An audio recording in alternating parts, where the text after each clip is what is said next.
Hello and welcome to another episode of Skyrim on Nyxus Gaming. We are here for another little Nyxus guide, and today we are going to be going over all of the Daedric artifacts you can find here in this lovely world of Mehrune. But more importantly, just Skyrim, not the entire world.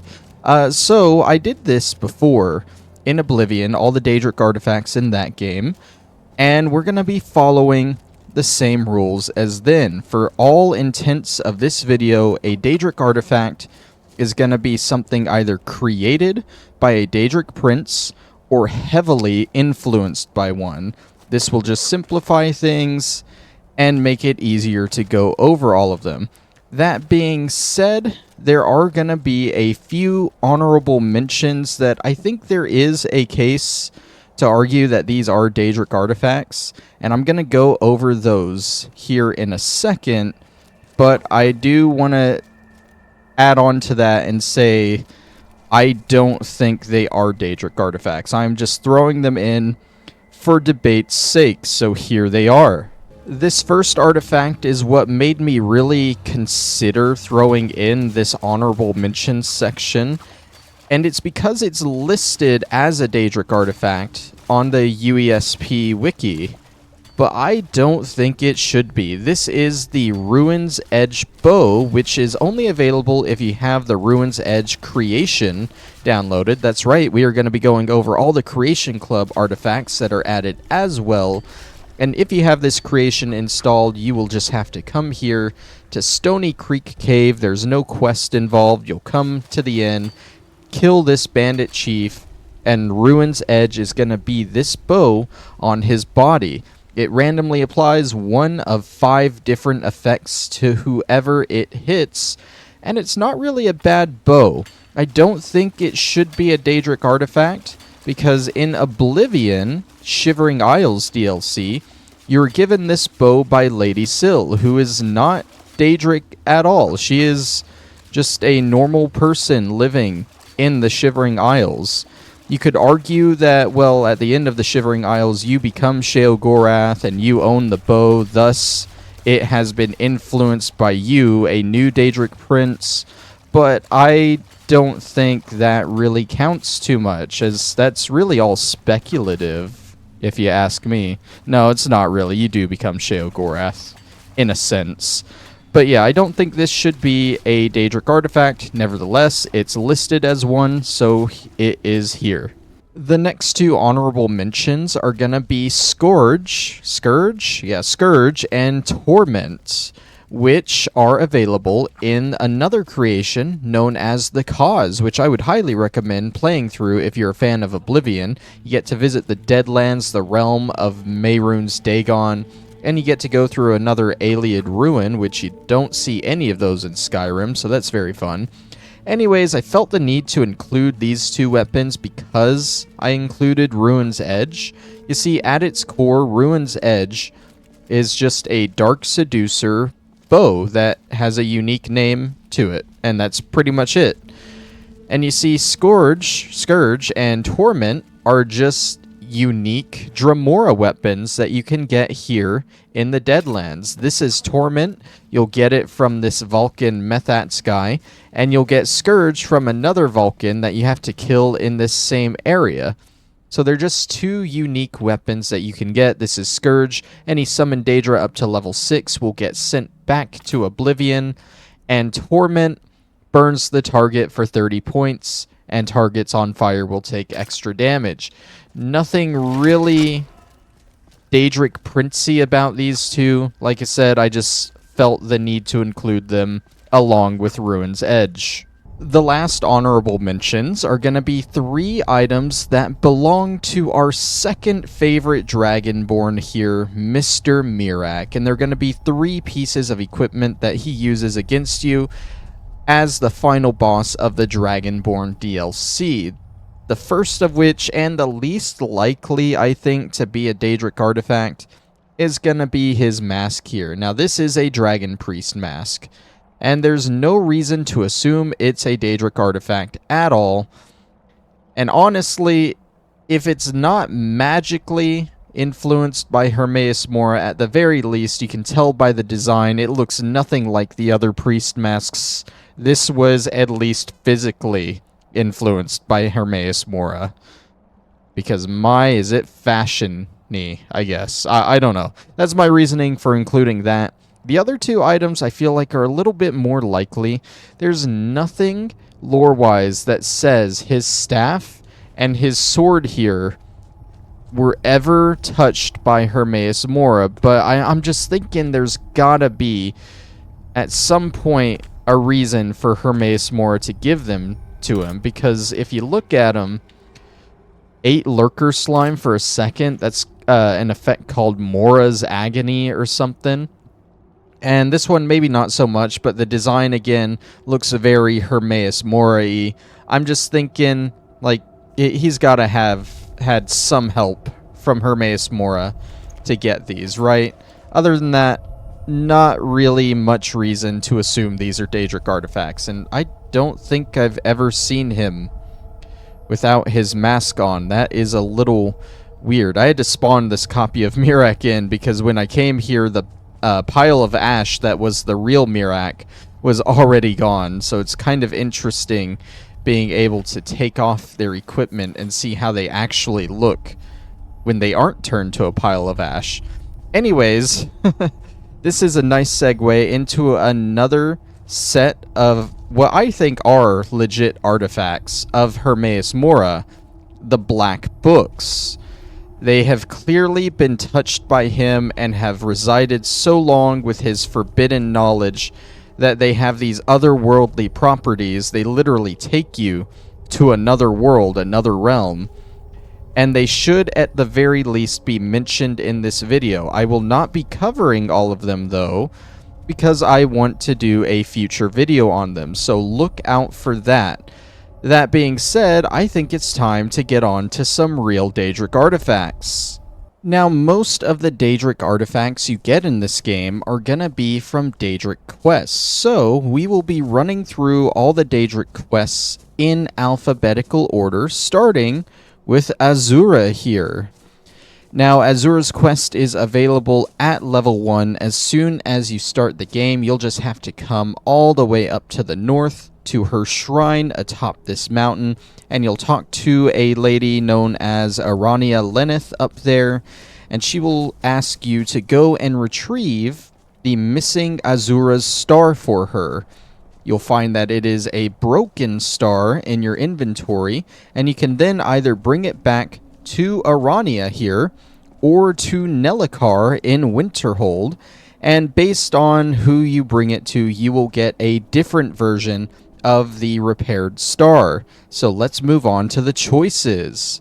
Now, I do want to also mention that no matter who you go with here, you are gonna have to be sent into the star to purge the soul of a crazed necromancer living within it, which can be a very difficult fight that a level 1 probably should not attempt to do, but to each his own. If you do it for Nelacar, then he will disconnect the star from Azura, and he will give you the black star. He's supposed to say something there, but he's not, so I guess what do we do with it now?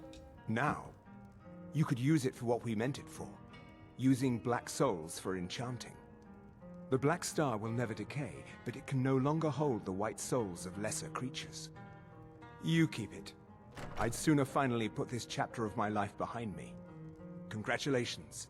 You've changed the fate of a Daedric artifact and lived. And with that, like I said, you get the black star. Now, he says that it cannot be used to absorb white souls, which the whole difference is black souls are going to be any souls from basically the NPCs throughout the game. Any humanoids, any elves, any men, even Khajiit and Argonians, they will all be black souls.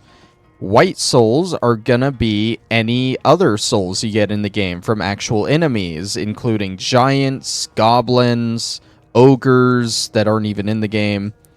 spiders, basically any more animalistic soul will be a white soul. He says that this can no longer absorb white souls, but I don't believe that is the case. This can actually absorb both black and white souls, and it is reusable, refillable, and honestly probably the better deal than having the other option. But I do want to point out, if you're going for the achievement to get 15 different Daedric artifacts, then this black star will not count for that achievement. So you want to go for Azura's star instead, which we are doing next. My star has been restored, and Malin's soul has been consigned to oblivion. You have done well, mortal. As was destined, you are free to use my star as you see fit. Thank you, Lady Azura. Farewell, mortal. Know that Azura will be guarding over the threads of your fate in the twilight. And then, like I said, once you have cleansed the star for Arania and Azura here, you will get her version of the star, which is kind of lackluster in comparison. This one cannot absorb white souls. I mean black. This one, it's very confusing, okay? This one cannot absorb black souls, meaning it cannot absorb souls. Sorry, I am confusing myself. I had to pause and look it up there just to be sure. Azura's star works basically as a refillable, reusable grand soul gem, meaning it can only absorb white souls. The black star works as a black soul gem that can absorb both black and white souls. So as I said, Azura's star is definitely the worst choice here, but you need it if you want to get the achievement. And also, if you go this route and have Azura cleanse it herself, she will set Arania free as a servant, and you can get her as a follower too, as a nice little bonus. And don't worry, the next Daedric quests won't be that confusing on what they give out. I believe we're going to Boethia next. Next up is Boethia's quest, where we will be getting the Ebony Mail. Now, you must be level 30 in order to start that quest. Once you are level 30, you'll either have to find the book somewhere Boethia is proving, or you can come straight here to the Sacculum of Boethia here near Windhelm, and the quest will automatically start. Now, I will warn you, this quest requires you to sacrifice a follower, so I recommend going down to Windhelm or any other city and hiring a mercenary that you have no attachment to at all and just taking them here. You'll proceed in, you'll sacrifice the follower up at that statue right there behind that rock. You'll then have to kill all the cultists here, and Boethia will speak to you and send you to Knife Point Ridge to defeat her, her. There, Boethia is kind of androgynous. They will send you to Knife Point Ridge to defeat their champion, and you will get the Ebony Mail Daedric artifact. So let's go do all that. Now, contrary to what the quest objective actually says, you don't have to kill everyone stealthily here, but you do indeed have to kill everyone, including the champion here. Once they're all dead, you can walk over, and you can just take the Ebony Mail and equip it for yourself, and then Boethia should have some words for you.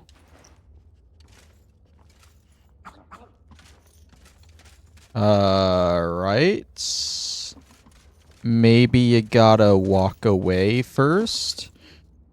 The quest objective didn't even retrieve and equip the Ebony Mail. Did I not just do that? Ah, there we go. You have done well, my champion. You have earned my respect, a feat few manage and live to tell about.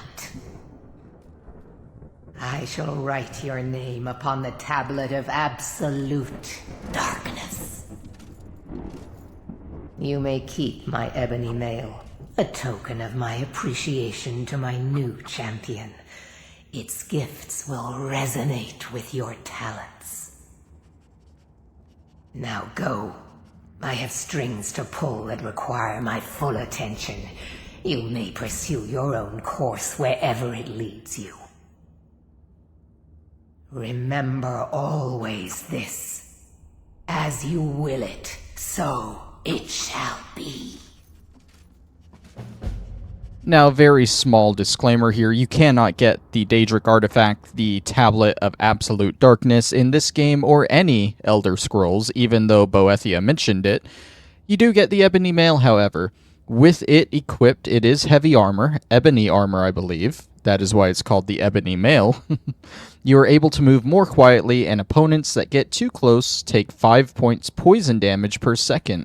So it's like a stealth armor, but it's heavy armor. Isn't that cool? The next prince that we are dealing with is Clavicus Vile. His quest is a Daedra's best friend, and you can find it here in Falkreath. Now, when you get here, you're going to want to talk to Laud here, and he's going to tell you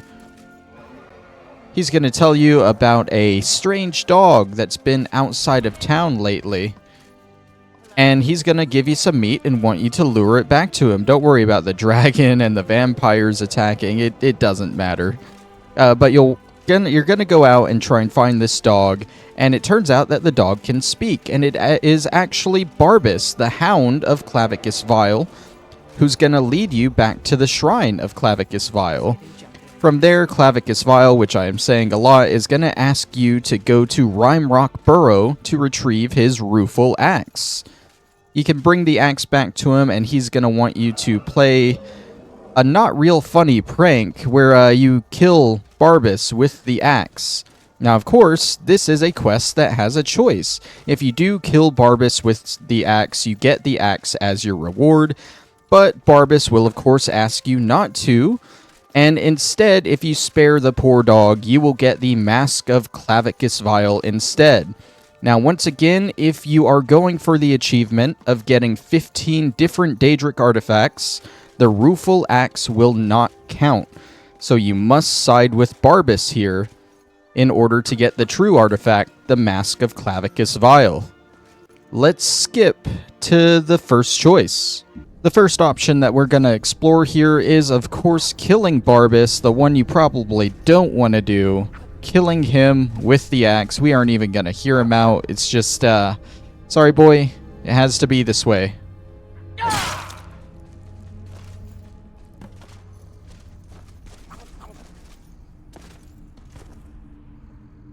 Absolutely. Now I can reabsorb his body and return to full power, all without having to listen to his whining. Oh, sure, he'll be back in a century or two. But think of the fun I can have till then. Enjoy that axe, and don't worry about poor old Barbas. After all, he really should have picked a better friend. And with that, Barbas rejoins him in the statue, but I guess he won't physically be there for another century or two. Kind of weird how Clavicus Vile's power works, because his power is divided in half with Barbas, but he can kill Barbas and have it all for himself, but Barbas comes back eventually. I don't quite understand it. But if you go that route, you get to keep the Rueful axe, which is kind of disappointing. It's just an axe that does 20 points of stamina damage. Yeah, I think you definitely want to go for the Masque. Now, say you don't want to be the one to drive an axe through poor old Barbas's skull here. Well, just give the axe back to Clavicus Vile here. Easy as that. And? No deal. Take the axe and take back Barbas. Huh. You're no fun at all. Guess I'll have to make my own fun elsewhere. And with the pup back, I'll be restored to my full power. There's a whole world just waiting for me. I knew I could trust you. Yeah, dog gets master, master gets cosmic axe. Everyone's happy. Just get over here, mutt. Don't worry, I'll make sure he sees the light. I trusted you, now you trust me.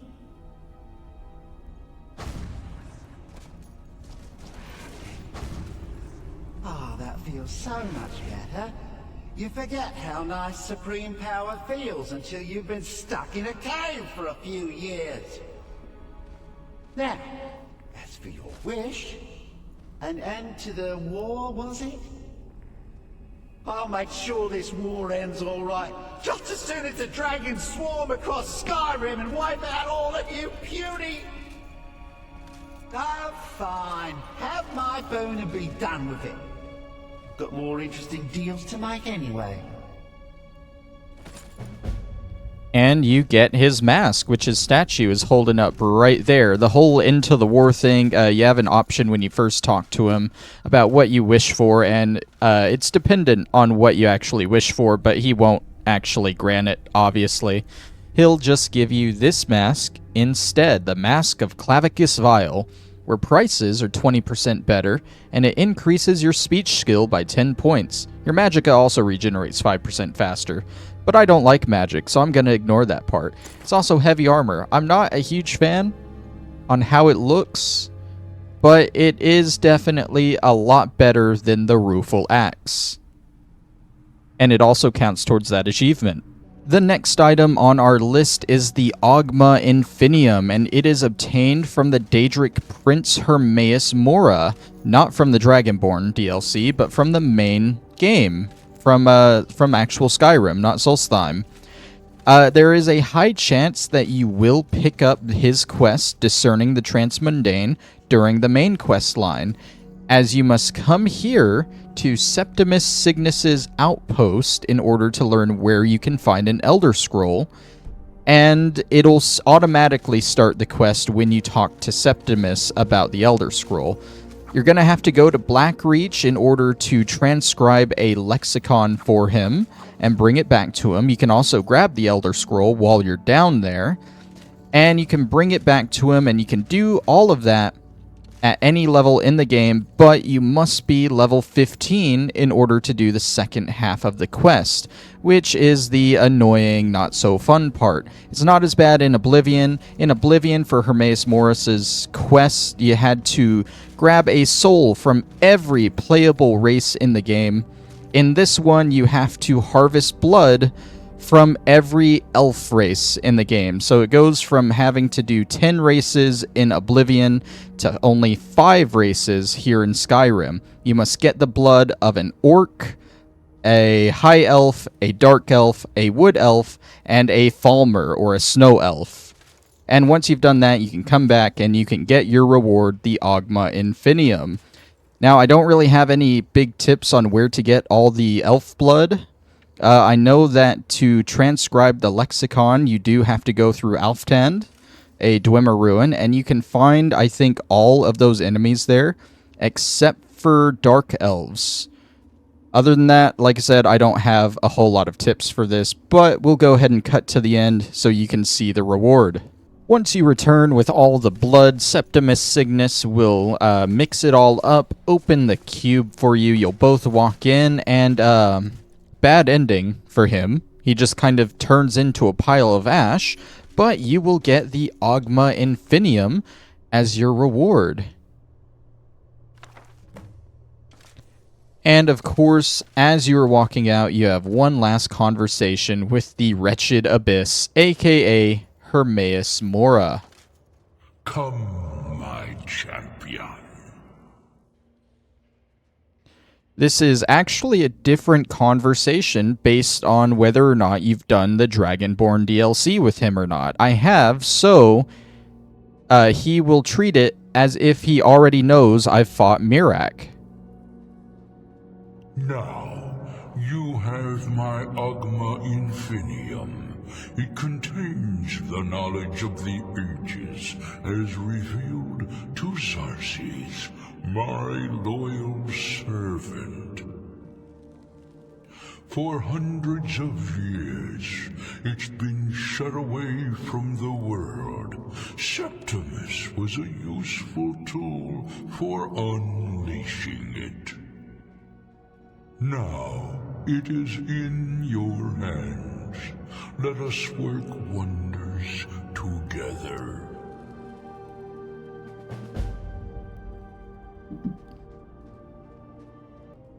Now, the Oghma Infinium itself is just a book, but if you go to read it in your inventory,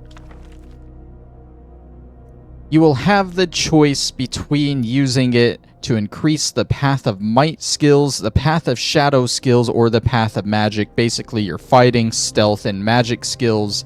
I believe each one of these will do 5 skill increases for 5 different skills, just based on what they are. So we're going to go ahead and go with Shadow, because I believe I am the lowest level on those. We get Speech, Alchemy, I guess just Speech and Alchemy. It's supposed to be 5. That's because it won't increase a skill past 100, and the other 3 skills I already have at 100, so I kind of wasted it. But oh well, the Path of Might will increase your archery, block, heavy armor, one-handed smithing, and two-handed skills. The Path of Shadow will increase your alchemy, light armor, lockpicking, pickpocket, sneak, and speech skills, and the Path of Magic will increase your alteration, conjuration, destruction, enchanting, illusion, and restoration skills. Now, be warned that once you do read it, it disappears from your inventory. It will still count for the Oblivion Walker achievement for having had 15 different artifacts. You don't have to have them all at once. You just have to have had 15 at different times, 15 different ones throughout the game.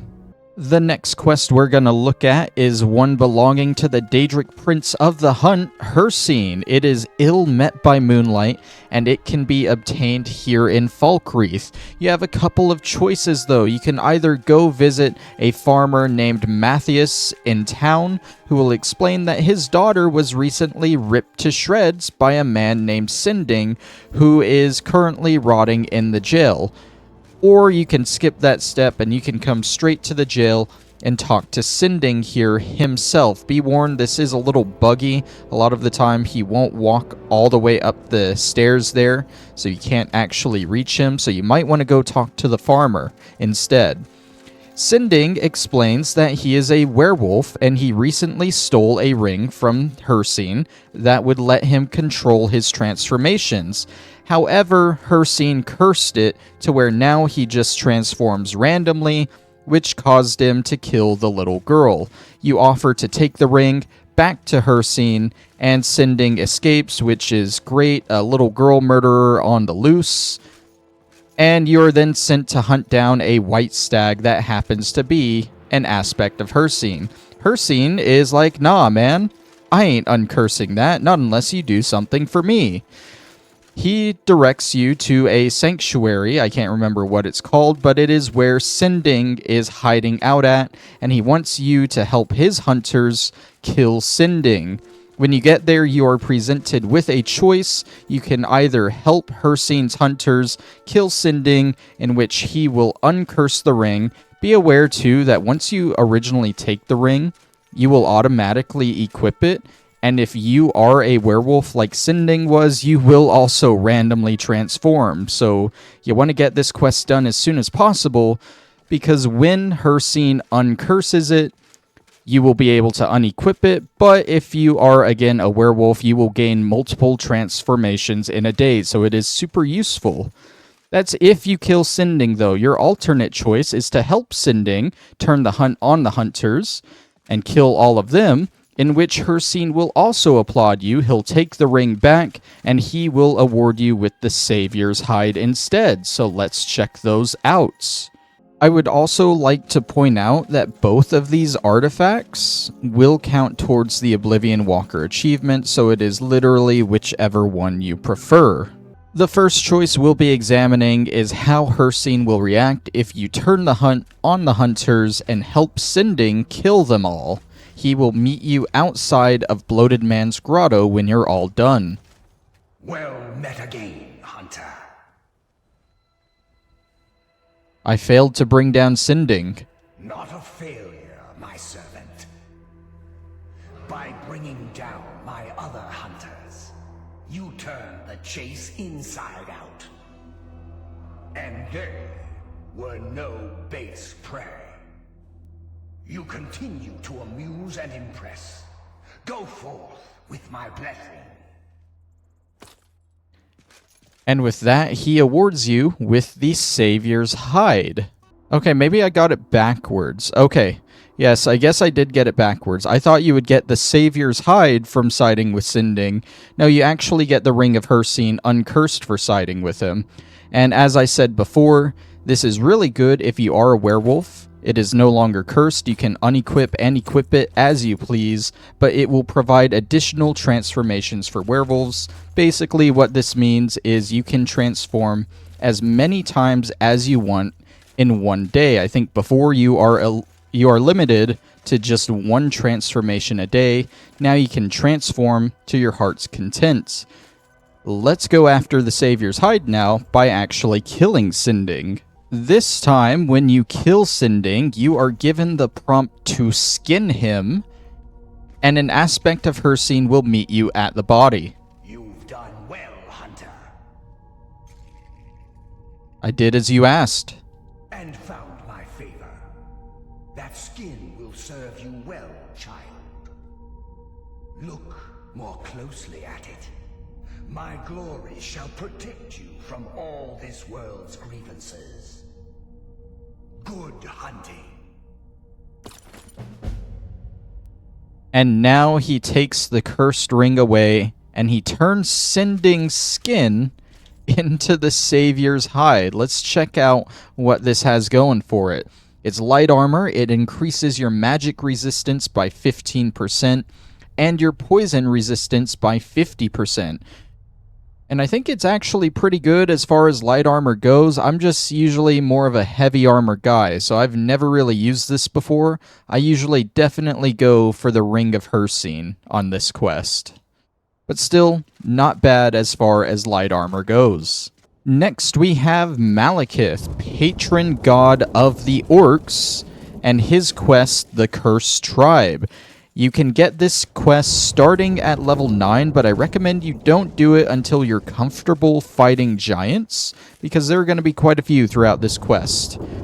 In fact, when you first go to Largashbur here, after level 9, you will find its civilian orcs. Is that the word? Its people that live here will be fighting off a giant as you arrive. You'll then come in and perform a ritual to speak to Malekith himself, who will explain that the current chief is too weak and he must go kill the giant's leader in order to prove he is not. The chief will then be angry and demand that you, an outsider, come with him to kill the giant's leader, and you two will be off on an adventure to Fallowstone Cave, which is somewhere around here. Fallowstone Cave, right up here. Once you get to the giant's leader, the orc chief will demand that you help him kill the giants. You can persuade him to fight the giant on his own, in which case he will die almost immediately, and you will still have to kill the giant. Or you can help him fight the giant, and afterwards he will turn on you and you will have to kill him anyway. So either way, the orc chief is going to die, and Malekith will ask you to return to Largashbur here, place his hammer on the shrine, and it will become Volendrung, the Daedric artifact of Malekith. So there is a small choice here in this quest, but either way you go, you will get the same artifact, so no worries there. Let's cut to the end. You have no business in our stronghold, Outlander. But what of Yamar's? I see. He did not survive. He died well. What? Why would he do such a thing? Ymars was a coward and a weakling. His deceitful ways have cost you all greatly. So he has been punished. And what of us? What fate shall we suffer? You'll have to prove yourselves, but I'm willing to give you a chance. Gullerzob's in charge now. Let's hope he's a better chief. You, place that hammer on the shrine. You're the only one who's proven worthy in all of this.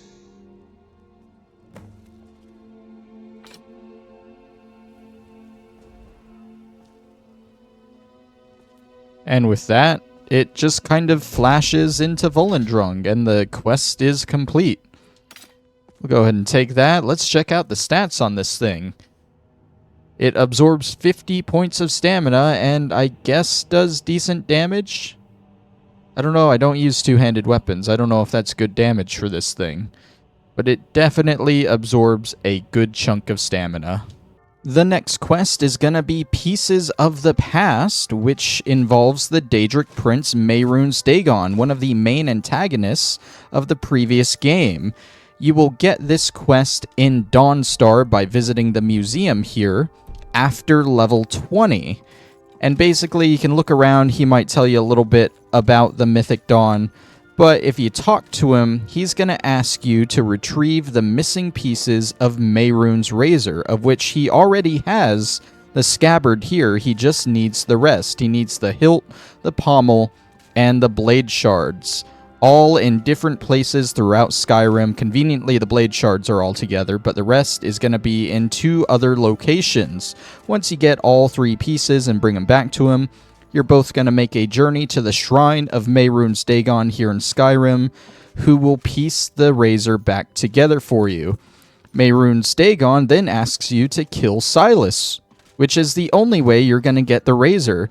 Your other option, as Silas suggests, is to just let him have the razor and leave on his own, in which case, of course, you don't get it. All you're going to get is some gold, which we know there's plenty of that roaming around Skyrim, right, Serana? So you might as well kill Silas and get it for yourself. So, let's get going, shall we? I am pleased, mortal. I will give you my razor. Use it to wreak havoc on Tamriel. Thank you, Lord Dagon. You have been a worthy tool. Fill the world with destruction in my name. Place your hands on my altar one last time, and you will witness the power of Mehrune's Dagon for yourself.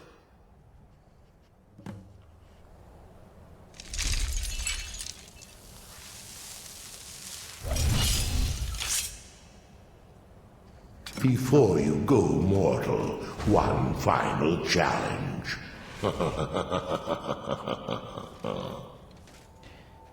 And with that, he gives you a little parting gift, as well a couple of Dramoras to attack you, because it wouldn't be like Dagon to give you literally a double-edged blade. The razor, as it is actually a really good dagger. As you can see, it has a small chance to just instantly kill enemies, so let's see if it happens to either of these guys. No? Doesn't seem to be happening. Like I said, it is a small chance. You'd think it would happen before I killed either of these guys. Oh, yep, there we go. That was an instant kill eventually on him. So yeah, it's pretty good if you just want to charge into a difficult fight and hope you end it instantly. You might have to reload a few times to get it to work, but it's always an option with this dagger. I'm sure there are some enemies that are immune to it, though. I'm honestly not sure. I might pop that up in a text box here while I'm editing. But yeah, that's Mehrune's razor. The next quest belongs to Mephala, aka the Whispering Lady, which is also the name of the quest, the Whispering Lady. You can start this at level 20 by coming here to the Bannered Mare in Whiterun and asking Hulda for rumors. She will direct you to Dragon's Reach, where you will talk to Jarl Balgruuf and then his son to find out that there's a door in the basement that has been talking to him, whispering to him sweet nothings at night. So you go to investigate the door and learn that it was Mephala speaking through it. She asks you to go retrieve the key, which you can get from either Jarl Balgruuf or Farengar in Dragon's Reach, and then you can just waltz in through the door and grab your Daedric artifact, the Ebony Blade. This is actually one of the quickest Daedric quests you can do in the game, and you don't have to kill a single person during the quest itself. Super easy. So let's cut to the blade. Excellent work. Now, I trust you're sharp enough to see that the sword doesn't match the description of the Ebony Blade you may know.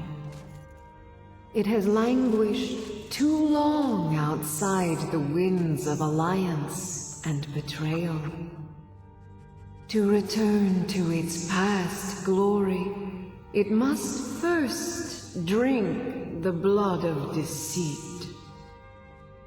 Your world is admirably seeped in lies and inclinations. My blade is a darling leech that feeds on deceptions and nourishes its master. Seek out those closest to you. The final pluck of their misguided heartstrings will accompany my blade in the song of your grandeur. And with that, the quest ends. Like I said, you just kind of waltz in and grab the blade. I feel like they could have continued it by making you go ahead and kill a friend of yours, but they just end it there. So this Ebony Blade is kind of unique. I mentioned killing friends. That's because it is strengthened by the blood of deceit. If you kill any of your followers with it, or anyone you've done a quest or helped out in the game, then it will get stronger. Its main other effect is it absorbs the life essence of your foes. It's basically a vampire blade. Hence, it's drinking the blood of deceits. Overall, it's a really good blade. I never use it because I don't want to kill innocent people in this game usually, but if you're doing an evil playthrough, it definitely matches up. Next up, we have everyone's favorite Daedric quest, the Break of Dawn. Now, you can get this quest by picking up Meridia's Beacon from a boss level chest at any point after level 12. It just randomly spawns in boss chests after that point. As soon as you pick it up and put it in your inventory, Meridia's going to start yelling at you. She won't really yell at you, she is just very loud and annoying, which is why most people don't like this quest, I assume. Anyways, she'll ask you to bring the beacon here to her shrine located near Solitude, and then she will ask you to cleanse her temple here of all undead using the power of light that she is letting you channel through the place. After you're all done, she'll thank you, give you a pretty good Daedric artifact by the name of Dawnbreaker, and you'll be on your way. Pretty straightforward if you ask me, and Dawnbreaker is a pretty good sword to have, so I don't understand why people hate this quest so much. Like I said, the only problem is she can be very loud and annoying. But let's cut to the end and check out Dawnbreaker. It is done. The Defiler is defeated. Take Dawnbreaker from its pedestal.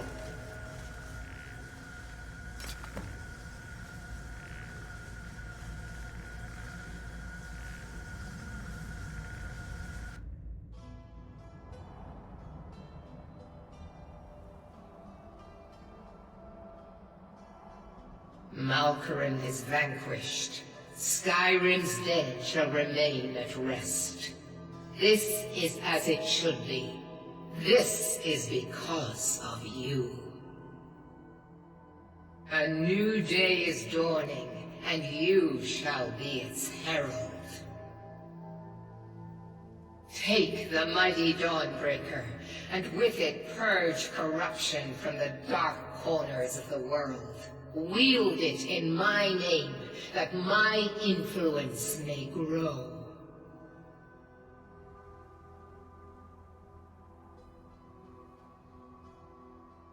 I'll wield this mighty blade in your name. May the light of certitude guide your efforts.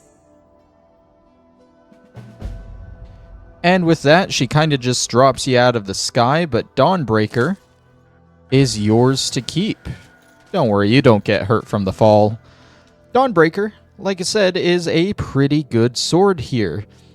It is made to kill undead. It will burn enemies for 10 points, and when an undead is killed, there will be a chance to cause a huge explosion that will turn or destroy any nearby undead. It is an absolutely great sword to use, and I don't see why people dislike this quest so much, but I'll leave it at that. You know, I sarcastically said that Meridia is everyone's favorite Daedric prince, but in all seriousness, if you worship Molag Bal, you are probably a terrible person, as he is the Daedric prince of many terrible things that Serana here can personally attest to, and I don't want to go into on video. If you're curious, look it up. He is a bad Daedric prince. Anyways, you can start his quest, Little House of Horrors, here in Markarth at any level. You can come straight here from level 1 and complete it if you wish. This Vigil of Stendarr here will ask you to help him investigate this mysterious house, and as you two are venturing through, Molag Bal will become a poltergeist of sorts and start throwing objects around, and then tell you that if either of you want to leave, you must kill the other one. So you kill the Vigil of Stendarr, Molag Bal points you to his shrine at the bottom, and then asks you to bring another person who is a worshipper of a different Daedric prince. I can't remember which one, but he wants them specifically to come here because they have been defiling the shrine constantly with insults and all nasty things of the matter, like he doesn't do it himself, old Molag Bal. And basically you bring that person back here, then you have to torture them and eventually kill them, and he gives you his Mace of Molag Bal, for helping him do terrible things. God, I hate this Daedric prince so much. But we want the mace, so let's play his little game. I submit. You bend to me? Yes. You pledge your soul to me? Yes. You forsake the weak and pitiful Boethia? Yes. You're mine now, Logroth. Kill him.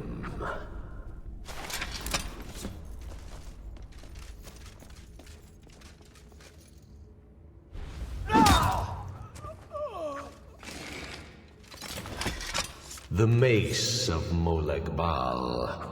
I give you its true power, mortal. When your enemies lie broken and bloody before you, know that I will be watching. Thank you. Definitely not my lord Molag Bal. Now, I have a soul in oblivion that needs claiming. Take care of the house while I'm gone.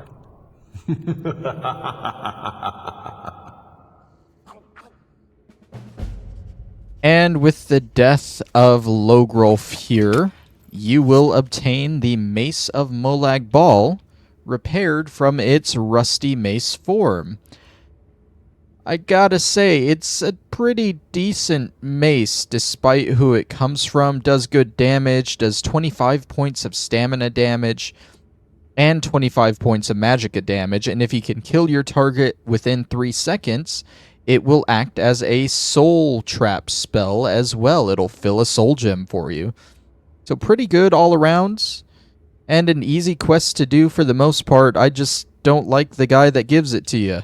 The next Daedric quest belongs to Namira, the Lady of Decay, of Hunger, of Cannibalism. I'm not sure on her exact titles, but those are some of the things that she resides over. You can initiate her quest at any level in the game. All you gotta do is come here to Markarth, to Understone Keep, and if you turn left from the entrance, you'll come up to the Hall of the Dead here. Now, usually, there is a Priest of Arkay here who will ask you to investigate the Hall of the Dead. I have obviously already done this quest on this character, don't worry, we'll still see the end of it. But anyways, you'll investigate the Hall of the Dead, you'll run into a follower of Namira named Eola who will ask you to accompany her to Reachcliff Cave. Yeah, Reachcliff Cave here. Where you'll clear out a bunch of Draugr for her cult, and then she will invite you in to the cult, but first you have to bring someone for them all to snack on. Like I said, Lady of Cannibalism, am I right? Of course, that person you bring by is going to be this original Priest of Arkay, that is why he is missing here. You'll take him to the cave, to Reachcliff Cave, and you will get the honor of having the first bite. The quest will complete, and you will get the Ring of Namira, so let's see it.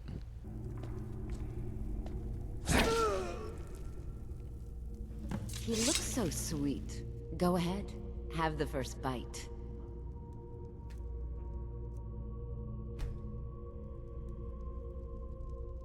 Mortal, I am Namira, the Lady of Decay. Your consumption of the blood and bile of Arkay's own is pleasing to me. I give you my ring. Wear it, and when you feast on the flesh of the dead, I will grant you my power.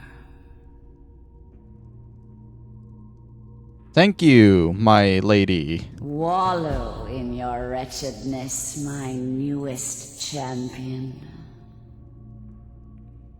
I knew when you walked into the Hall of the Dead that you were special. And just like that, like I said, we get the Ring of Namira, which, if I don't pass it, it allows you to start eating corpses, and when you do, you get increased health and health regeneration. And even if you don't feed on them, you get 50 extra stamina points. Which is alright, I guess. Forgive me, I'm not into eating people.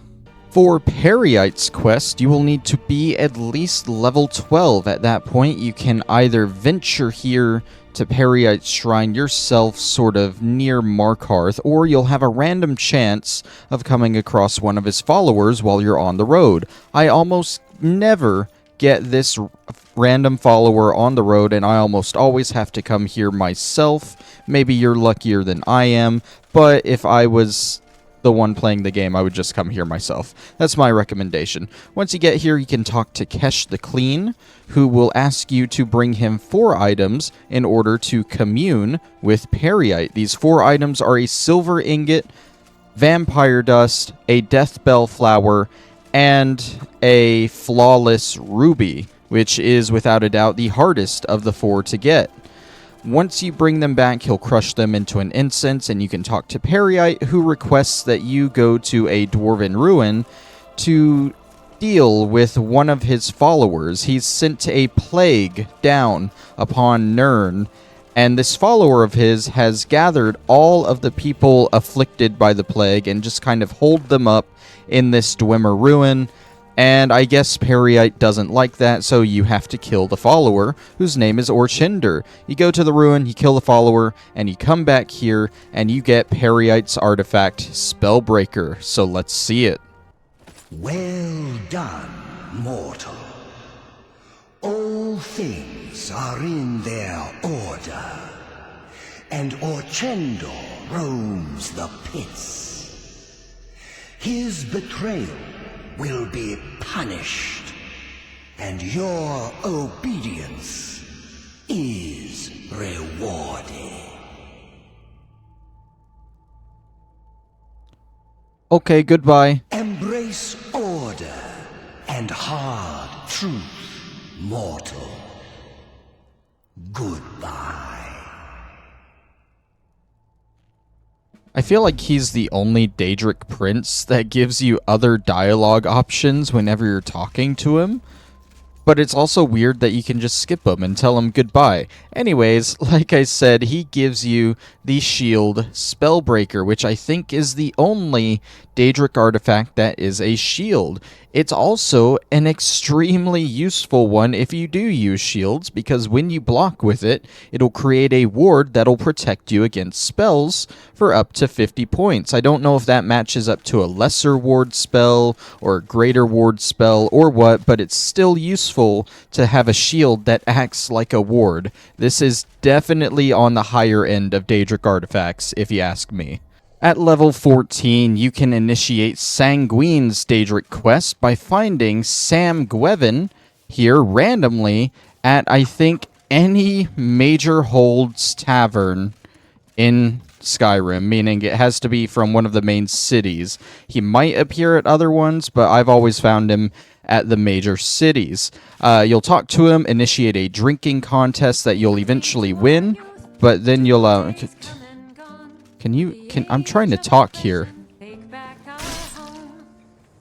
Anyways, you'll wake up the next day in the Temple of Dibella in Markarth, assumingly very hungover, and you'll have to retrace your steps from the previous night to get your gear back, and there's a lot of fun stuff that happened. I don't want to spoil it involved.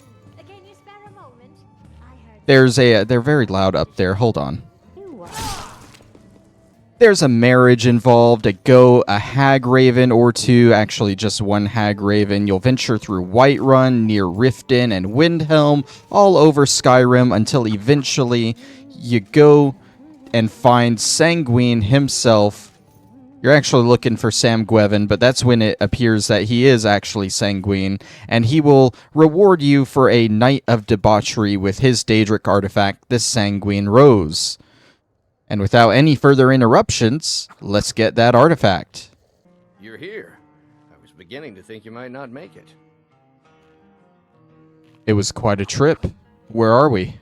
I thought you might not remember your first trip here. You had a big night. I think you've definitely earned the staff. I have all the things needed to repair it.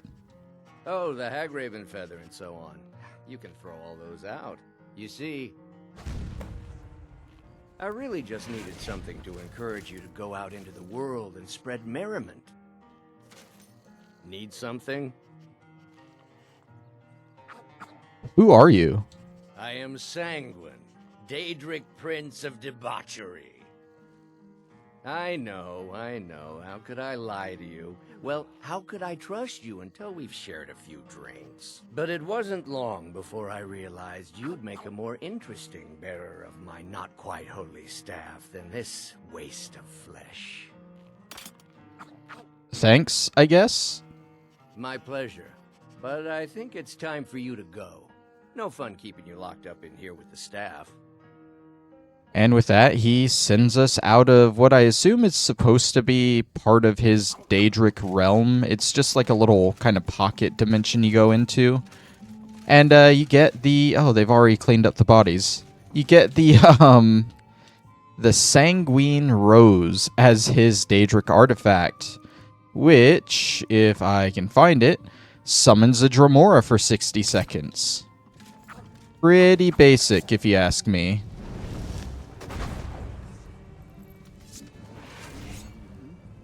You can get Lord Sheogorath's Daedric quest at any point in the game. You'll just have to make your way here to Solitude in the upper northwest of the map, and you'll usually find Dervinin here walking between the Blue Palace and Castle Dower here. If you talk to him, he will explain that he cannot leave until his master leaves, and that you must search for his master in the Pelagius wing of the Blue Palace. Now, as you gain entrance into the Blue Palace and into the Pelagius wing and you start searching around, you will be transported into the mind of Pelagius the Mad himself, where you will converse with the Daedric Lord Sheogorath. You will then have to help Pelagius conquer a few of his demons, and it all boils down to just using the Wabbajack on various different things. And when you are all done, Sheogorath will take his leave and let you keep the Wabbajack in return for all your troubles. So let's check it out. I have a saying. I'm not going to feel what you have to like. Or something like that. I've done it. I've fixed Pelagius's mind. Fixed is such a subjective term. I think treated is far more appropriate, don't you? Like one does to a rash, or an arrow in the face.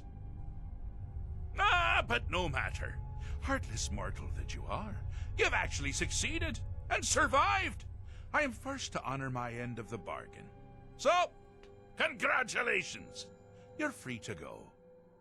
I have been known to change my mind. So, go. Really. Pelagius Septim III, once the mad Emperor of Tamriel, now so boringly sane. I always knew he had it in him. Well, I suppose it's back to the Shivering Isles. The trouble Haskell can get into while I'm gone simply boggles the mind. Let's make sure I'm not forgetting anything. Clothes, check. Beard, check. Luggage. Luggage. Now where did I leave my luggage? Master, you've taken me back. Does this mean we're going home? Oh, happy times. I can't wait to... Yes, that's quite enough celebration. Let's send you ahead, shall we? As for you, my little mortal minion, feel free to keep the Wabbajack as a symbol of my... I'll just take the damn thing. You take care of yourself now. And if you ever find yourself up in New Sheo, do look me up. We can share a strawberry tart. Ha ha! Ta-ta!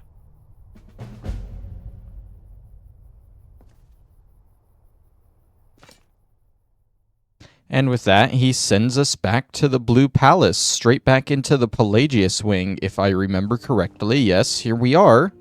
And like he said, he lets us keep the Wabbajack. The Wabbajack is a very unique magical staff, where when you blast it at an NPC or an enemy, it will just unleash a random effect on them. It can turn them into mud crabs. It can turn them into sweet rolls. It is just completely random. Like this. Or this. What are you doing? It seems to only be doing elemental stuff. What are you doing? That's right. Stop that. Which is strange. I'm pretty sure it's supposed to do other stuff. Okay. It is doing some other effects. Maybe it is just completely random.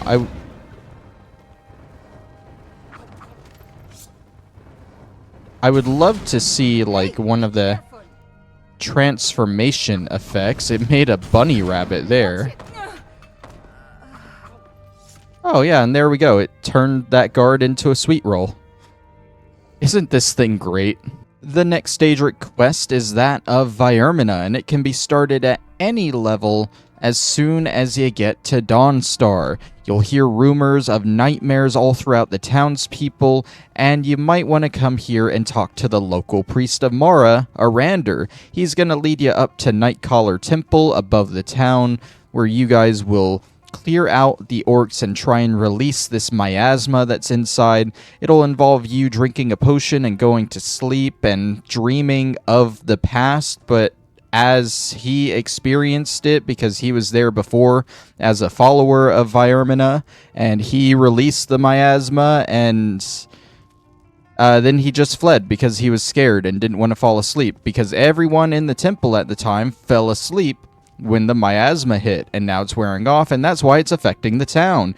Anyways, when all of that is taken care of, you'll find the Staff of Nightmares, her Daedric artifact, at the center of the temple, and he will attempt to destroy it, and you can either let him do so and get him as a companion, or you can kill him instead and take the staff as your own. I think the choice here is obvious. You're gonna want the staff, so, sorry, Arander. I call upon you, Lady Mara. The skull hungers. It yearns for memories and leaves nightmares in its wake. Grant me the power to break through this barrier and to send the skull to the depths of oblivion. He's deceiving you. When the ritual's complete, the skull will be free, and then Arander will turn on you. Quickly, kill him now. Kill him and claim the skull for your own. Vermina commands you. Huh?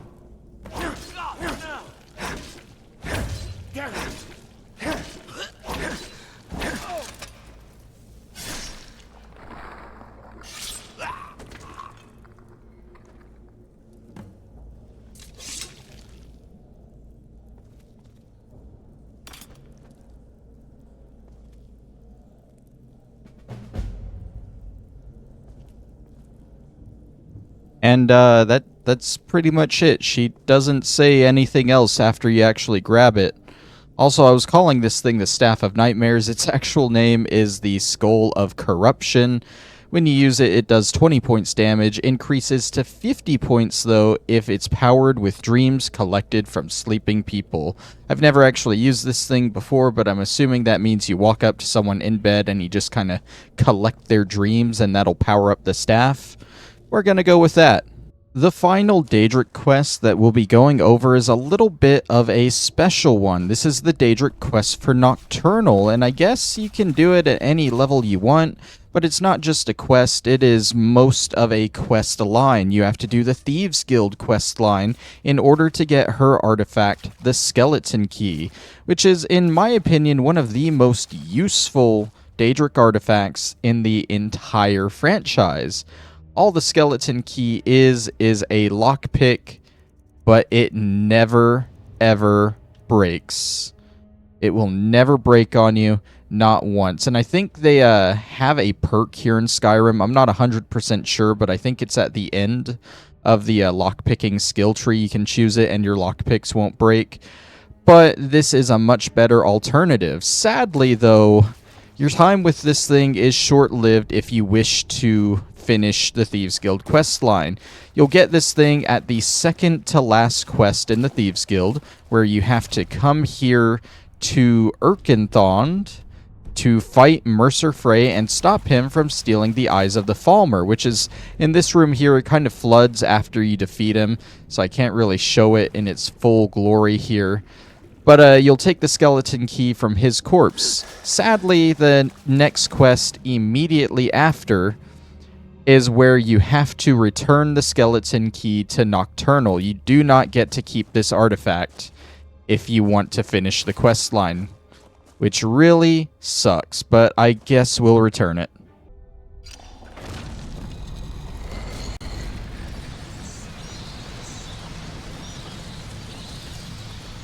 My, what do we have here? It's been a number of years since I've set foot on your world. Or perhaps it's been moments. One tends to lose track. So, once again, the key has been stolen, and a champion returns it to the sepulchre.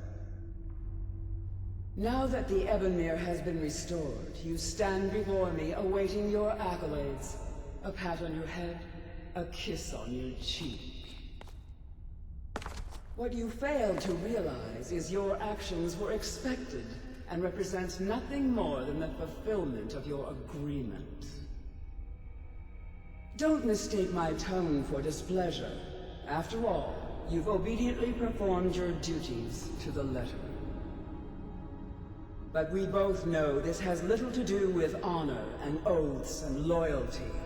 It's about the reward, the prize. Fear not. You'll have your trinkets, your desire for power, your hunger for wealth. I bid you to drink deeply from the Ebonmere mortal, for this is where the agent of Nocturnal is born.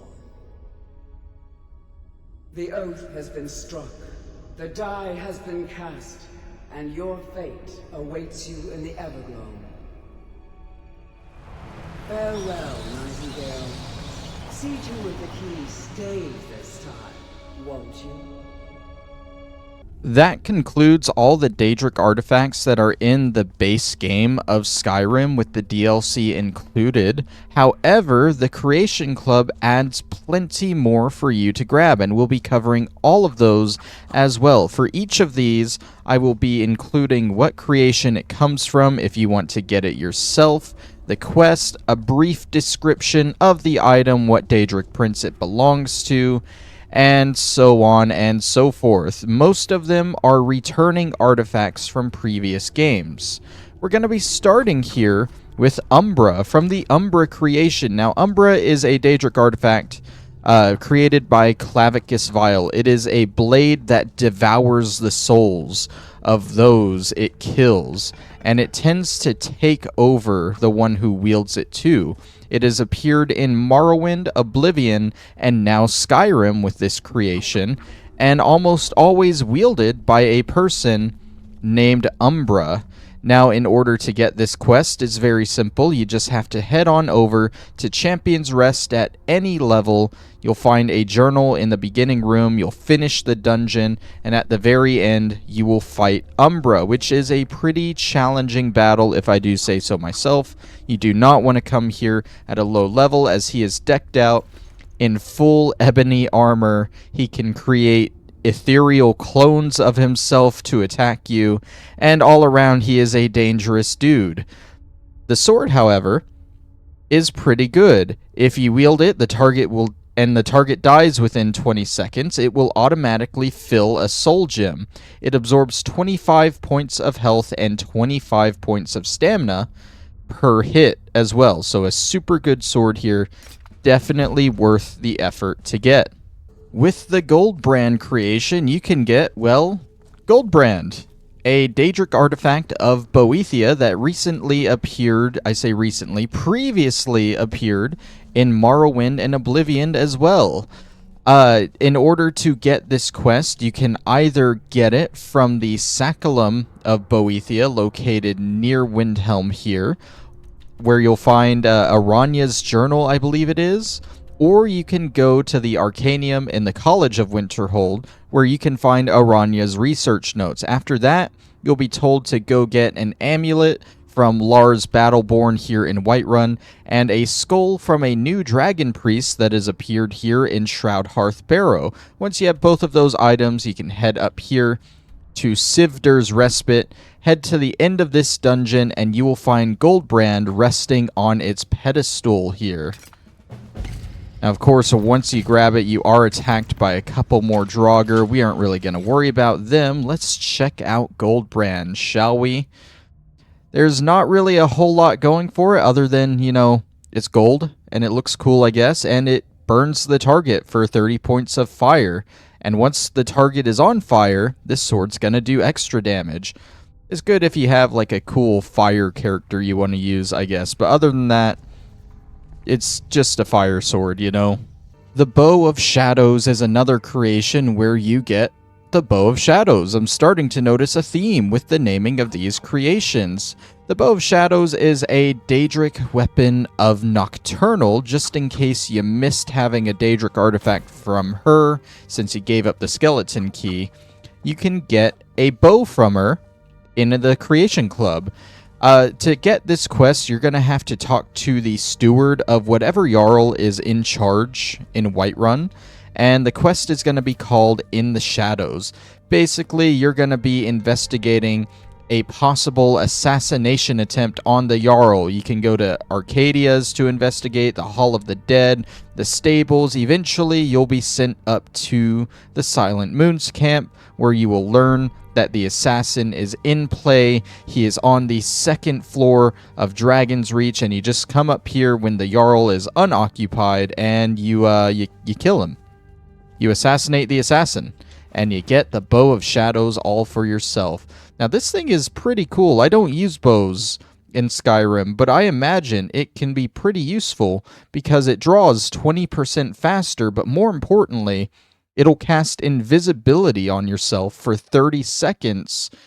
Either, I'm assuming, whenever you draw it, or when you shoot the arrow. Either way, that still seems really useful to me. But yeah, there it is. The next Daedric artifact is the Grey Cowl of Nocturnal. That's right, another artifact from Nocturnal. This one first made its appearance in Oblivion as a very center item in it. It's basically the reward for the entire Thieves Guild questline, this Grey Cowl of Nocturnal. You get it from the Grey Cowl Returns creation, of course, and you will start that by coming here in Riften to that grave there that he is standing by. Now, initially, there will be a thief there that will attack you. You kill the thief, you read his journal, you'll have to go steal a fake land deed from Bully's house here in Riften, you'll go to Solitude, steal another land deed from Gisli, and then you'll put the fake land deed in Eriker's house. It's very complicated. I don't know exactly why we're doing all that, but after all that, you will be sent over to Silver Drift Lair right about here to get an Ancestral Blade. And then finally, you will come back here to this grave where the Grey Fox will meet you. Well. The Grey Fox, it's an honor to meet you, sir. My joy knows no bounds. Here, a little payment for your troubles. I trust we'll never need to speak of this again to anyone. Now, the Grey Cowl acts a little differently than it does in Oblivion. In Oblivion, basically, when you would put this on, your bounty, your current bounty would be replaced with an extremely high bounty, but whatever crimes you committed when you had the Grey Cowl on would not be attributed to you. That's because when you put on the Grey Cowl, you are not considered yourself anymore. You are, for all intents and purposes, the Grey Fox. Everyone will recognize you as such, and no one will be able to tell who you really are. In Skyrim, when you put this thing on, you see it has a lot of different effects. Your sneaking is 25% better. You get increased carrying capacity. Nearby living creatures, but not undead machines or Daedra, can be seen through walls, and I believe that changes. If they're a non-hostile creature, they'll show as blue aura. If they are hostile, they'll show as red. And it will turn all guards hostile, because once again, similarly to Oblivion, they no longer see you as you. They see you as the Grey Fox, who is one of the most wanted criminals in all of Tamriel because of this cowl. Everyone who gets it is a thief, and they just commit crimes everywhere. That all attributes to the Grey Fox's name. Overall, though, like, it's a pretty good hood to have. Cowl, I should say. Very good for thieves. And I would say it's probably an improvement on the Oblivion one. For this next artifact, we are in the Gallows Hall creation, which in itself is, I believe, more of a player home creation. You can find Gallows Hall itself here next to Mara's Eye Pond, or Gallows Rock, which you visit during the Companion's Quest, if you're wondering on how to get to here quickly. Anyways, this whole player home is kind of weird. If you don't interact with anything, you can leave right away, but if you start interacting with this altar and other stuff in here, you will get locked in and you'll have to go through the quest, which is a big sort of escape room style thing. We aren't going to do all that. We're just going to waltz down and grab the artifact and leave. This is the Helm of Oreyn Bearclaw, right here on the table. This originally appeared in Morrowind as a Daedric artifact reward from Malekith's quest, and then it appeared again in Oblivion as a reward for the entire Fighters Guild quest line. It's a little muddy on if it is actually Daedric in origin. Some accounts say it came from the Wood Elves, some say it came from the Orcs, others say it was created by Malekith itself. No matter how you view it, though, it was given to the Nerevarine in Morrowind by Malekith, so it has been influenced by a Daedric prince. Thus, by definition that I mentioned at the beginning of the episode, I am considering this a Daedric artifact. The Helm of Oreyn Bearclaw. Plus, you know, it just kind of looks cool and unique. It's like a big troll skull or something, I'm not sure. But when you wear it, your stamina regenerates 20% faster, and it increases it by 70 points. If you have the Anniversary Edition, you can actually get this artifact for free. I mean, not technically, you bought the game, but you don't have to buy a creation for it, because the fishing creation was included into the Anniversary Edition. You'll have to go through quite a bit of it, though. I'm not entirely sure how many quests I've done, at least 7 of them.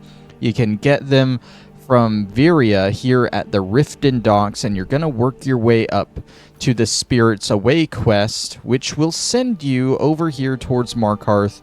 You'll do some fishing like right around here for 3 of these aged flins that the Khajiit caravan lost, and you will bring them to Rasad here at his camp.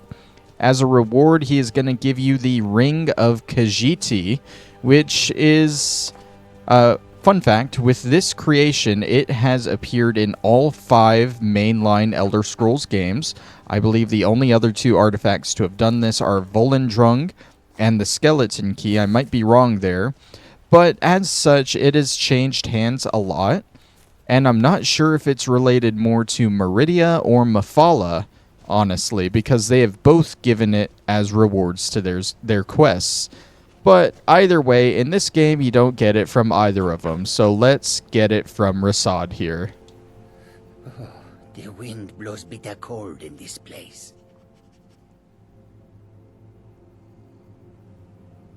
Here's all the bottles of aged Flynn you lost in the river. Excellent. And now, please, accept this token of appreciation. And with that, you finish the quest, and as I said, he gives you the Ring of Khajiit, and I get stuck in the tent, I guess. The Ring of Khajiit, I believe it might make you invisible, but also increase your running speed or such. Yeah, you move 10% faster, and it allows you to cast the spell Hide. I'm not 100% sure on what Hide does, but I think it hides you. Might not be perfect invisibility, but it helps. The Bittercup is a lesser-known Daedric artifact that I believe has only appeared in Morrowind before this creation. If you download the Bittercup creation, you can pick up the quest in the Dead Man's Drink, the Inn in Falkreath. There's a journal inside one of the rooms that you'll read, and it'll point you to the roadside ruins where a shrine is at. You then have a choice between taking the Altar of Power, Fortune, or Nothing. Each one will lead to a different quest. I cannot speak for all 3, but I went with the Nothing quest, in which you return to town, get approached by a courier that gives you a note from the Temple of Kinnereth here in Whiterun about a very sick man. In order to cure this man, you're going to have to take a boat to, I don't think it'll show up on the map, but I do think you can go back there if you want. It's a boat to a Giant's Knife or Giant's Tooth Island or something like that. Basically, you want to get an ironwood sapling fruit and then turn it into soup, bring it to the temple, and then wait a day, and this man, Rolnik, will be healed, and he will give you the Bittercup. All 3 of the choices, all 3 of the quests will get you the Bittercup, so don't worry about choosing wrong. And all the Bittercup is an interesting sort of potion.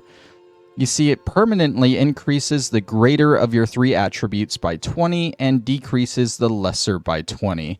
So if we were to take a look at our attributes now, we're at 150, 250, 100. If we drink the Bittercup, we are now at 150, 270, and 80. So it doesn't affect the middle one at all, which is quite nice. Still, I don't really see a point in using it. I think in my playthrough, I just kept the full Bittercup with me. But even if you do drink it, you do get to keep the empty Bittercup as a sort of reward or trophy for completing the creation. It was made by Clavicus Vile, too. I probably should include that part. It is one of his Daedric artifacts. With the Shadowrend creation, you can of course pick up Shadowrend, a weapon appearing previously in the Elder Scrolls IV Oblivion DLC, the Shivering Isles. Now, the best way to pick up this quest is to travel directly to the Atronach Stone right about there where my cursor is. It's in between Windhelm and Riften if you don't know where it is. And you'll just walk down this way and it'll come up out of these bony remains here. Now, you may be noticing it is switching forms in front of us. It can be a great sword or a great axe, both having their own effects, I believe. But before you can claim it, you will have to defeat a shadowy version of yourself, which in itself is a reference to where it appears in the Shivering Isles from Oblivion. But once you've defeated your shadowy self, just wait until it becomes the weapon you want, and then take it for yourself. We'll take the great sword first. And you can see there that the axe appears as well. That is just if you want to switch it out. You can switch forms at any time by coming back here.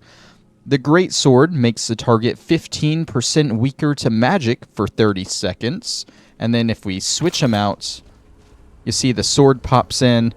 Shadowrend was removed and Shadowrend was added. That's just removing the sword and giving you the axe, which looks like it has the same effect. I was wrong on that, but I don't know. Maybe you prefer great axes over great swords. If you have the anniversary edition of the game, then this next creation is completely free and should already be downloaded onto your version. This is the Saints and Seducers creation. And it has a ton of references to the Shivering Isles in Oblivion, as you can tell here. You can even hear the same music from Oblivion, which I actually love. Anyways, at the very end of that creation, you'll fight this Thoron guy, and you will gain access to the Sword of Jyggalag, the weapon of the Daedric Prince of Order, the main antagonist of the Shivering Isles. Now, the Sword of Jyggalag itself, let's take a look at it. It's probably a great sword. It doesn't have any effects, which is a little disappointing. And it is a great sword, but it looks cool and unique. I wish they added some more to it. It's not like it's a Daedric Prince's main weapon of choice or anything. I don't know, a little disappointing. Some other things of note in this room here. Once you defeat Thoron, you can take his Ring of Disrobing, which I wouldn't say it's a Daedric artifact. It is a reference to the Shivering Isles, though. You can get it in Oblivion, and all it does when you wear it is it takes off all your armor and stuff. It's very funny to use. And then, of course, you're going to want to grab this Sheogorath-shaped amber here, which is yet another reference to the Shivering Isles, to my least favorite quest in possibly the entire franchise, the Museum of Oddities. I made a guide about it. It absolutely fucking sucks. But if you want to watch it, like I said, I made a guide on it. I do not want to revisit it whatsoever, though. It'll come in handy here for our next item, though. Shortly after you complete the Restoring Order quest for the Saints and Seducers creation, you will be approached by the courier who will give you the note, a request to meet. This will spur on a little miscellaneous objective where you'll have to locate the author of the mysterious note right here underneath the Solitude Blue Palace, and it turns out to be Stada, who I believe was a character in the Shivering Isles DLC for Oblivion. She is one of Sheogorath's Golden Saint servants. She's going to want both the Sword of Jyggalag and the Sheogorath-shaped amber from you. You can give her one, the other, both, or none of them. If you do give her neither, then she will get hostile and attack you. I don't want to give her the sword, so I'm going to give her the amber, and in return, she is going to give me her helmet. This kind of falls in the same category as the stuff I went over at the beginning of the episode that I don't think really counts as a Daedric artifact, but I'm going to list it anyways because I forgot to list it there. It's never really passed into the hands of a Daedric prince as far as I know, but some of those were just Daedric weapons and they were considered artifacts, so that's why I'm listing it here. Do know that if you decide to keep the Sheogorath-shaped amber, You can go to the Atronach Forge under the College of Winterhold, and you can make a few things with it. You can summon her at the forge with it, in which she will be hostile and attack you. You can make a one-time summon scroll for her, and she won't be hostile if you use that. Or, with a few other items, you can make a summon spell for her, which again won't make her hostile, and she'll just serve you. All three of these will use the Amber up, of course, so it's either that or give it to her for the helmet. You must be the one who sent that note. Indeed. I believe I have what you're looking for. Very well. Here, take this for your troubles.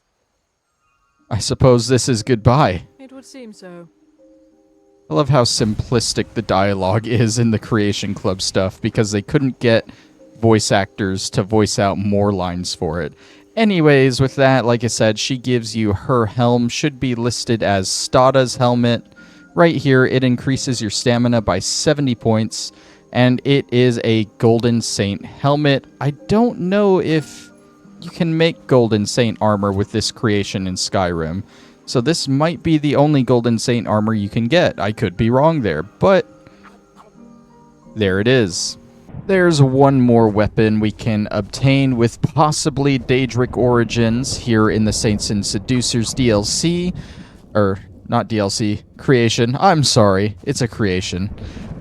When you are going to Savarg's camp, if you read his journal, then you might be put on the path to finding Crystal Drift Cave here. I actually didn't get the objective from the journal, so I just came straight here. I also didn't show exactly where it was. Here it is, south of Riften. And all you got to do when you come in here is read this journal here. That'll tell you got to find a Madness ore and an Amber ore to put in this brazier here. Once you have both of them, you can do that, and suddenly the weapon Nerve Shatter will appear here in front of you.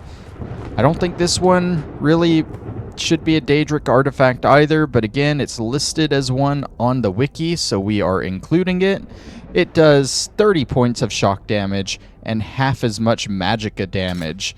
This appeared in the Shivering Isles, of course, like all the other stuff we're going over, and was the weapon used by Lady Syl, the Duchess of Dementia, before she was killed by your character in the game. We have one final creation to go through. This is going to be the Staff of Sheogorath creation, and you actually get a couple of Daedric artifacts from this one. You get one as soon as you start the quest here in the Retching Netch of Raven Rock on Solstheim. As soon as you enter, if you turn to your left, you'll see a mysterious note pinned in by the Fork of Horripilation. The Fork of Horripilation is an item that's appeared in Morrowind and, of course, the Shivering Isles DLC. And in this game, it acts as a dagger weapon that you can use. Now, I don't think it has any special enchantment in this game. In the previous games, it's a cursed item. In Morrowind, it would drain your magicka when you used it or something. And I think in Shivering Isles, they played it off as just making the wielder go insane. But anyways, you got this, and the mysterious note is going to tell us to go kill a couple of bull netches with it, and you have to kill them with this fork. So let's get to it. You have to kill the bull netches for two items in particular, the first of which being Sirta's Eye here, and a branch of the Tree of Shades. And you will use both of these items to create the staff, just like you used them in Oblivion, the Shivering Isles. Now, you do need access to a staff enchanter in order to do this. This is the only one available in the base game without buying any creations, sadly. It is in Tel Mithryn in Neloth's Tower, and you do have to do a few quests for him in order to unlock it. And you also get access to his Black Book, I think, at the same time. Not totally sure about that one. If you don't want to help Neloth, your only other option is going to be to either buy the Murwatch or the Bloodchill Cavern creation, as those both contain a staff enchanter. But once you've found one of the three in the entire game, you'll come over here, you'll use it, and I don't know why it's not showing here the Staff of Sheogorath, because I am missing 2 Heartstones. Luckily, you can find some Heartstone literally right outside of his tower over here in this rock. It usually has brighter red streaks in it, but I've already mined it and it goes away after that. All you'll need is a pickaxe, and you should get the Heartstone you need. And then you can make your Staff of Sheogorath, which, again, is an item that I feel really shouldn't be just thrown into this game so easily.